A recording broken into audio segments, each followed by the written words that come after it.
A continuación, Tiempos y Mundos.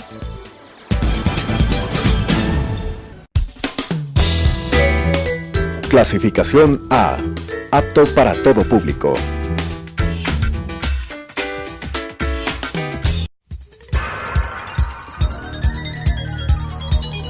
Las opiniones vertidas en este espacio por la producción y dirección del programa son de exclusiva responsabilidad de sus autores y de quienes intervienen en ellos.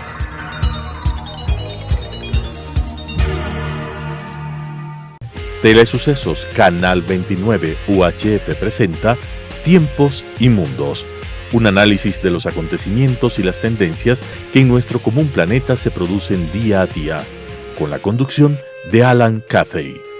Tiempos y Mundos. Tiempos y Mundos va a tratar hoy día un tema que, como siempre, lamentablemente está de actualidad. El tema es el autoritarismo y la violencia. A lo largo del siglo pasado, del siglo XX, los estados autoritarios, los modelos políticos autoritarios, con el rostro que quisieran presentarse, comunismos, fascismos, simples dictaduras, ejercieron unos actos de violencia y de crueldad criminal contra sus poblaciones de una magnitud y de unos alcances nunca antes vistos. Desde el genocidio armenio por parte del Imperio Otomano hace 100 años, pasando por la hecatombe que significó la colectivización agrícola por parte de Stalin en Ucrania y en Rusia en los años 30, sin olvidarnos obviamente de los atroces episodios del nacionalsocialismo y del imperialismo japonés durante la Segunda Guerra Mundial, sin olvidarnos tampoco del gran timonel que condujo a 60 millones de sus compatriotas a una muerte terrible por hambre en China, o al mejor ejemplar de la técnica ya depurada de exterminio en cuanto a la proporción que logró alcanzar de compatriotas exterminados como fuera Pol Pot en Camboya, terminando en el lamentable episodio de la disolución de la República Yugoslava y las limpiezas étnicas que alrededor de este proceso se dieron. Estamos viendo entonces una constante histórica. Para analizar este tema, hoy nos acompaña Jorge Ortiz, persona a la que es innecesario presentar, pues ustedes todos lo conocen. Y quisiera preguntarte, Jorge, ¿a qué atribuirías tú, cómo explicarías esta vocación criminal tan repetida entre comunistas, fascistas o simples y comunes dictadores? Difícil entenderlo, ¿verdad? Porque parecería que la vocación del hombre es más gregaria, más de integración, más de vivir con sus semejantes. Stalin, ya que lo mencionaste, dijo cuando en esta época terrible de las purgas, en el año 37 y en el año 38 del siglo pasado, dijo, un muerto es una tragedia, 1 millón de muertos ya es solamente una estadística. Parecería que eso les ocurre con frecuencia a estos líderes, ¿no? La primera muerte es la difícil, después ya como que van creyendo que la ideología va por delante de las personas. Esto que fue muy característico del siglo XX, estas ideologías totalizadoras, especialmente el socialismo marxista, ¿no? Que creyó que iba a ser el paraíso en la tierra, que creyó que iba a ser una sociedad perfecta, y Marx llegó a utilizar esa expresión, una sociedad de igualdad, de fraternidad, pacífica, y creyeron que para implantarla era necesario hacer cualquier sacrificio, incluso las muertes de millones de personas. Después, claro, surgieron ideologías alternativas, el nacionalsocialismo alemán, el fascismo italiano, que también creyeron que había que dar una respuesta integral a todos los problemas del hombre frente a la sociedad liberal, que no plantea soluciones globales, sino que permite que el ser humano se desarrolle en libertad, que cree en la individualidad, que cree en el ser humano como gestor de su propio destino. Y no estas entes superiores como el Estado, el logro filantrópico que le decía Octavio Paz. Y parecería que pues por este afán de crear esta sociedad perfecta, de crear el paraíso en la tierra, Hay líderes que creen que, y partiendo también en su ambición insaciable de poder, que todo vale. Y si eso significa la muerte de unos cuantos millones de personas, pues sea. Es por el bien de la humanidad y la implantación en la Tierra de esa sociedad perfecta y eterna. Bueno, acá en América Latina también tuvimos episodios de esta naturaleza, pues, ¿no? Tal vez no a los extremos delirantes que hemos podido ver en otras partes del mundo, pero la literatura latinoamericana está llena el leitmotiv de la literatura latinoamericana es el caudillo, pues, ¿no?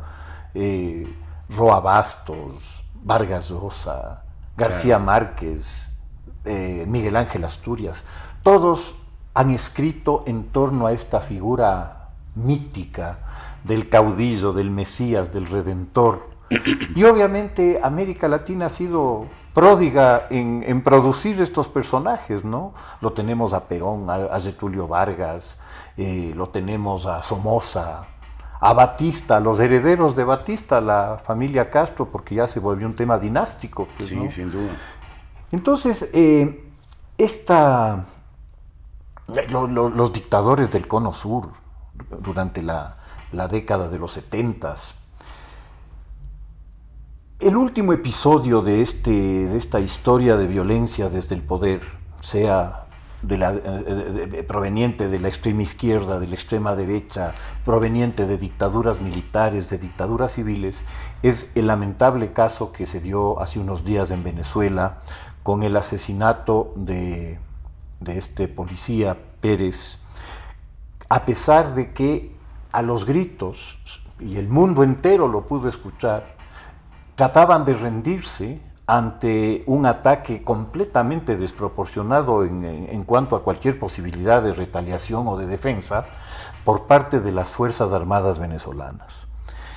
Y este episodio es un episodio que marca, creo, un punto de quiebre nuevamente en la sociedad venezolana. ¿Cómo ves tú el futuro de esta situación? Bueno, creo que por ahora he oído que hay ciertas fisuras en las Fuerzas Armadas que hasta ahora no aparecen, ¿no? Venezuela parece ser en este momento una dictadura militar sólida, granítica, en que el Partido Socialista Unificado de Venezuela, es decir, el chavismo, ahora Maduro, controlan absolutamente las estructuras militares y policiales y han creado un aparato de represión perfecto, con la asesoría de unos genios en crear aparatos de represión que son los cubanos, ¿no? O sea, Fidel Castro logró a partir del año 59 crear un aparato de represión perfecta que logró presentar al mundo a Cuba como un país ideal en que la gente está feliz con la revolución y la apoya, pero unánimemente, y reúnen a millones de personas en la Plaza de la Revolución en La Habana cada vez que Fidel Castro necesitaba expresarle al mundo la fuerza política de su proceso. Con esa asesoría parecería que en Venezuela han logrado lo mismo. Y algo que caracteriza a todas las dictaduras, tú hablabas de los leitmotiv, sin duda es un leitmotiv de las dictaduras, ¿no? Generar o vender la idea de que hay intentos contrarrevolucionarios violentos, ¿no? La teoría de la conspiración. La teoría de los golpes de Estado, intentos de magnicidio, para justificar así cada vez mayores escaladas revolucionarias. Lo recordamos, por ejemplo, con Hitler, ¿no? Tomó el poder en enero del 33 y pocas semanas después se inventaron el incendio del Parlamento, del Reichstag alemán en Berlín, y eso le permitió a Hitler pues terminar con todo lo que quedaba de las estructuras democráticas de la República de Weimar e implantar una dictadura que llevó a su país y al mundo a una guerra mundial en que murieron 55 millones de personas. ¿Cuántas veces lo hizo Stalin en la Rusia soviética, en la Rusia socialista, de inventarse unos complots, unas conspiraciones para hacer escaladas?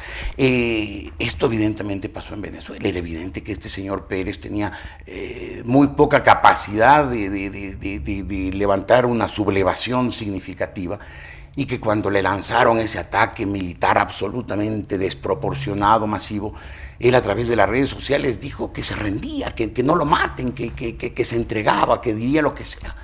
Pero claro, el objetivo era matarlo. Primero para dar el ejemplo. Aquí el que levanta la voz está muerto.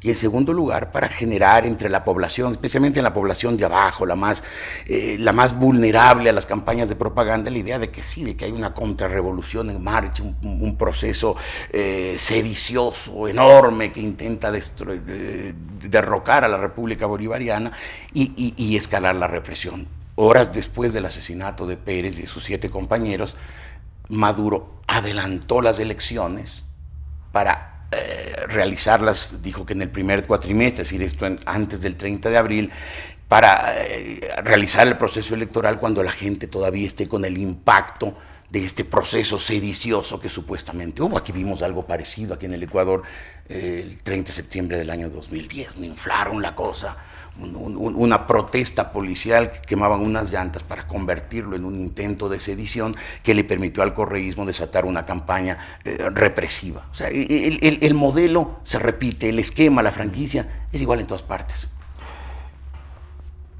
Ahora, al margen de la maldad intrínseca de la dictadura, ¿no? A mí me parece preocupante que el mundo se cruce de brazos ante la repetición constante de las metodologías criminales, ¿no? En el siglo pasado, en los años 30 al 34, se produce en la Unión Soviética de aquel entonces lo que será conocido como el Holodomor, el genocidio del pueblo ucraniano por parte de Stalin en el proceso de colectivización de la agricultura rusa. Y en este proceso fallecen de una u otra manera entre 11 y 18 millones de personas. Básicamente ese mismo esquema se está repitiendo en Venezuela hoy día. Es decir, el problema de la hambruna generalizada está originando enfermedades carenciales graves. El propio régimen, o funcionarias del régimen, tuvieron el gravísimo error de informar que los problemas de desnutrición infantil en Venezuela habían crecido en el 30%, por lo cual fueron inmediatamente canceladas, naturalmente, pues, ¿no? Claro. Entonces sí resulta dramático que se contemple estas mortandades más o menos cruzados de brazos, para que después, cuando 20 años o 30 años después terminan los procesos, hay que ir a contar los muertos y abrir los cementerios para ver qué pasó. Entonces, me parece una tragedia que la comunidad internacional no tenga una capacidad de acción. Sí, pero parecería que los seres humanos siempre tenemos muchas esperanzas en la especie humana como especie, y creemos que esto sí va a ser un ejemplo, va a ser un hecho tan aleccionador que nunca más lo repetiremos. Hace un siglo, cuando terminaba la Primera Guerra Mundial, se decía, era vox populi en el mundo entero, que ahora sí, después de esta guerra, de esta masacre, de esta carnicería, 10 años de luchas en las trincheras, en que finalmente prácticamente ningún país logró avanzar significativamente y se reordenaron, se había terminado la era de los imperios y empezaba un nuevo mundo, se hablaba de la sociedad de las naciones. El ser humano habrá aprendido la lección y nunca más se repetiría. En el año 18 estaban convencidos de que ya, ahora sí el ser humano había llegado al extremo de crueldad y de ahora en adelante no lo haría. Y se repitió. Pocos años después ya estaban tomando el poder los líderes más sangrientos de ese siglo. Stalin tomó el poder en el año 25 a la muerte de Lenin, Mussolini, la marcha sobre Roma, Hitler al empezar los años 30.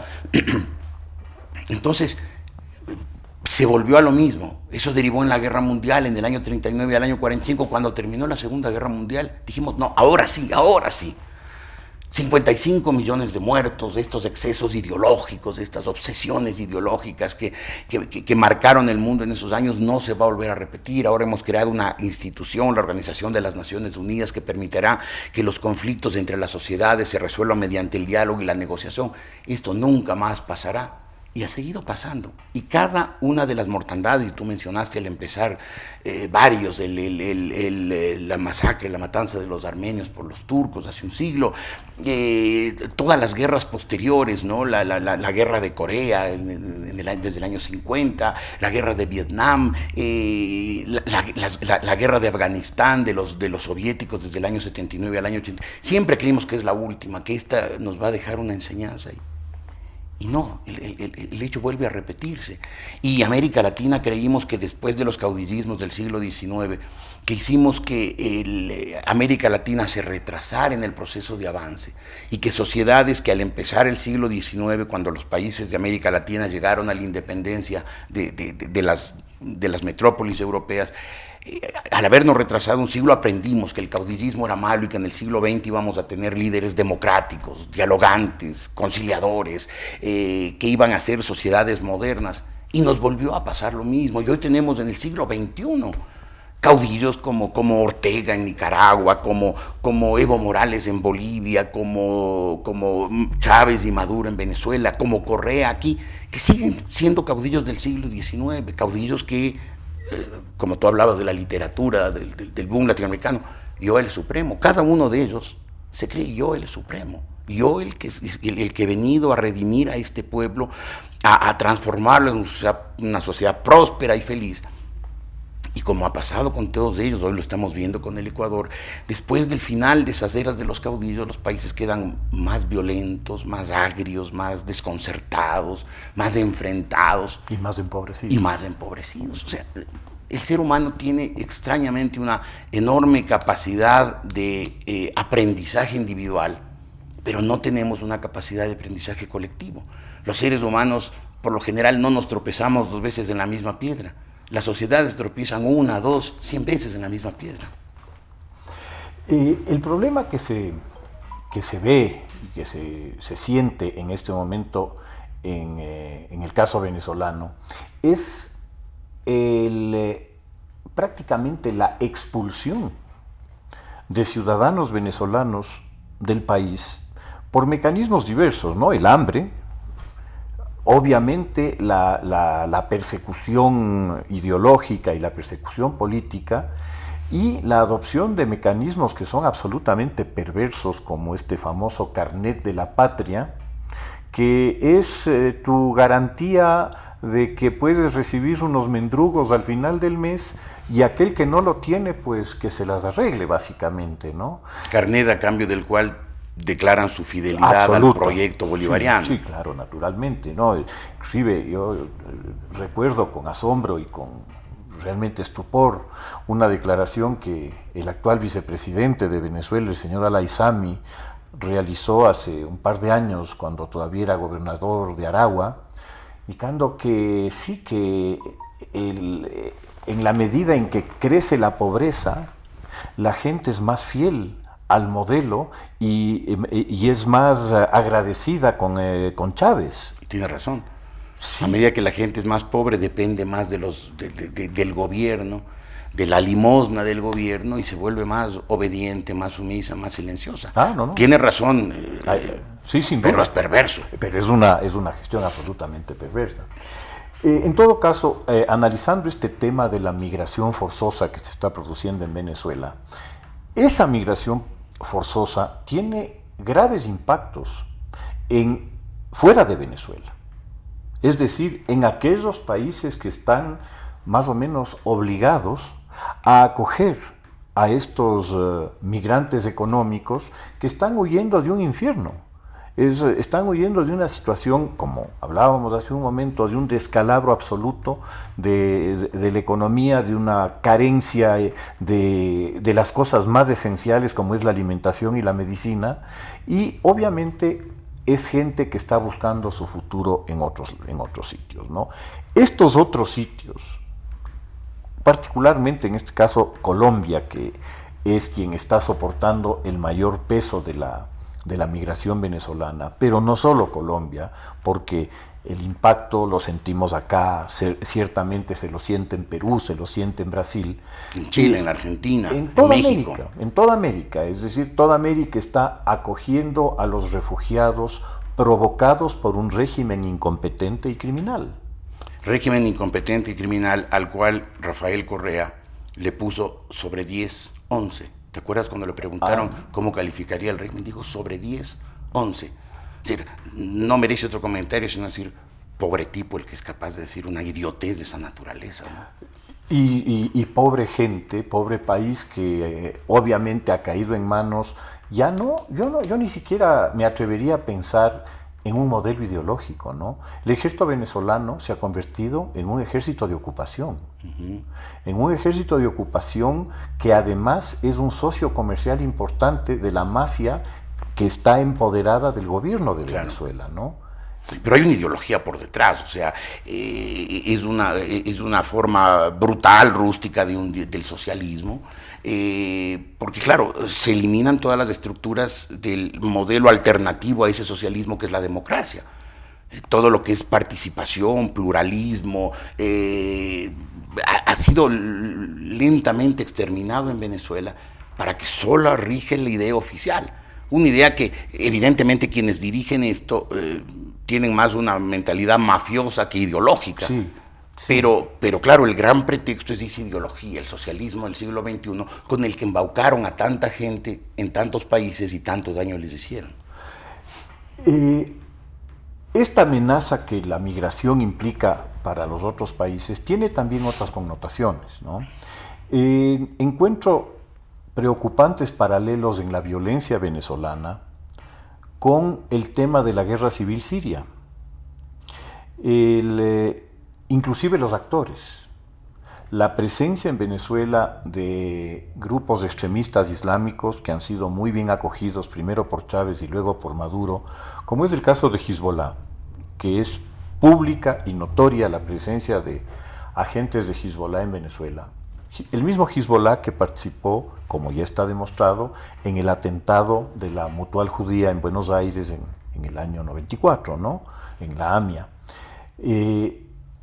Y que también está demostrado las vinculaciones de Hezbollah con los grupos irregulares terroristas de Colombia, las FARC, el ELN, que obviamente han intercambiado información, han intercambiado técnicas y han tenido relaciones intensas a lo largo del tiempo.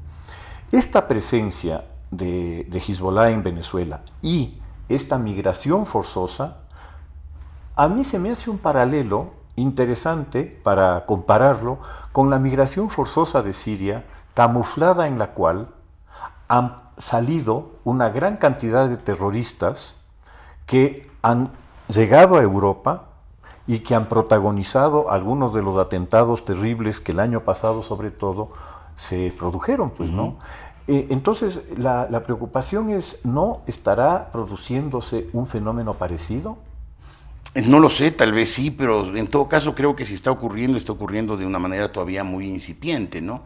Creo que en América Latina todavía, ni siquiera en Venezuela, con la catástrofe que ha significado el chavismo, están dadas las condiciones para un nivel de violencia como el que llegó a pasar en el Oriente Medio, concretamente en Siria. A mí me preocupa más el tema de la descomposición de estas sociedades, por la llegada de tanta gente desesperada, ¿no? O sea, tanta gente que ha huido de Venezuela y que llega a estos países a tratar de buscar su destino. Obviamente países que no están, el caso ecuatoriano, que tiene una economía frágil, mal manejada durante 10 años, con mucho derroche, con mucho desperdicio, con mucha ostentación, con muchas obras muy visibles, con fines de propaganda política. Estas sociedades no están en capacidad de absorber tanta gente que llega desesperada por trabajo, que en su país fueron expulsados por la situación económica y van a buscar cómo ganarse la vida en otro lugar. Venezuela es un país, y eso hay que recordarlo, es un país que tiene las mayores reservas probadas de petróleo del mundo. Es inconcebible. Por encima de Arabia Saudita, por encima de Rusia, por encima de los Estados Unidos. Tiene 300 mil millones de barriles. Esto significa que si Venezuela exporta 3 millones de barriles por día, 3 millones por día, tiene para exportar 100.000 días 3 millones de barriles, es decir, 300 años. Tiene reservas probadas de petróleo para 300 años. Es decir, es un país que nada en la riqueza, que solo una administración tan incompetente, tan asombrosamente incompetente como la chavista, en sus dos etapas, las del coronel Chávez y ahora la del señor Maduro, ha podido convertir ese país, que debería ser un país próspero, en un país hundido en el cuarto mundo, que expulsa a su población, que no tiene cómo ganarse la vida. Eso es lo terrible, ¿no? Y lo terrible es que, claro, la oposición venezolana no ha logrado integrarse sólidamente, no ha logrado tener un líder. Hay, claro, represión, persecución, miedo, represalias que impiden a la sociedad venezolana y a la oposición expresarse. Pero en todo caso me parece que la oposición venezolana ha demostrado una mediocridad y un sectarismo enorme, gracias a lo cual esa dictadura militar que es Venezuela, conducida por Chávez y después por Maduro y por Diosdado Cabello, con una serie de complicidades y con el Partido Socialista Unificado de Venezuela por detrás, ha logrado que esa dictadura se perpetúe porque, salvo que algún momento los militares venezolanos o un grupo de militares venezolanos reaccionara con gallardía y dignidad a la humillación que significa hundir ese país en la miseria, no se ve por dónde pueda salir Venezuela. Y claro, cuando hay países vecinos, y me refiero específicamente al Ecuador, o cercanos del área, que en vez de ayudar a que esa sociedad vuelva a la democracia, vuelva a la prosperidad, aproveche sus recursos naturales y humanos, y que más bien se vuelvan cómplices de este saqueo, de esta destrucción, porque la diplomacia ecuatoriana ha estado 10 años, 11 años, que se cumplieron ya el 15 de este mes, apoyando constantemente a la dictadura chavista en sus dos versiones. Pues uno dice, estamos locos, ¿no? Estamos locos, estamos anteponiendo prejuicios ideológicos, ¿no? Obsesiones ideológicas, todas ellas superadas a la realidad de un pueblo de 30 a 31 millones de personas que cada día se hunden más en la miseria. Muchas gracias, Jorge. Ha sido, creo, un programa leccionador de los riesgos que significan los autoritarismos. Sí. Y en este punto lo único que puedo decir, recordando y parafraseando a Hemingway y hablando de Venezuela, por quien doblan las campanas es por Venezuela hoy. Qué pena. Muchas gracias.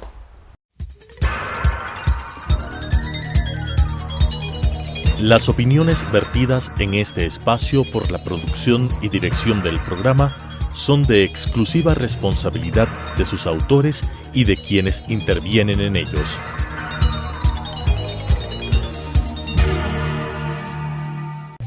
Telesucesos Canal 29 UHF presentó Tiempos y Mundos, un análisis de los acontecimientos y las tendencias que en nuestro común planeta se producen día a día, con la conducción de Alan Cathay. Tiempos y Mundos.